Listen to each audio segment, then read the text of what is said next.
வட இந்திய தீபாவளியும் நம்ம ஊர் தீபாவளியும் ஒண்ணுன்னு நினைக்கிறீங்களா? சின்ன வித்தியாசம் இல்ல, பெரிய லிஸ்ட் இருக்கு.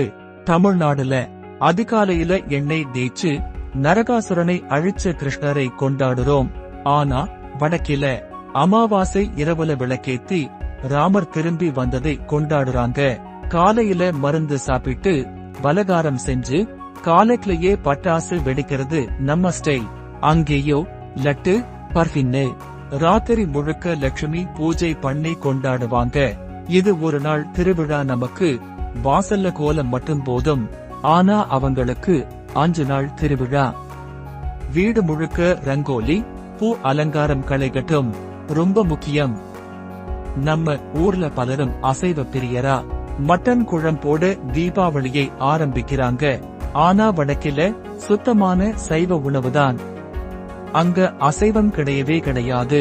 கொண்டாட்டம் எப்படி இருந்தாலும் அநீதிக்கு எதிரான வெற்றியை கொண்டாடுறதுதான் இந்த தீபத் திருவிழாவோட நோக்கம்.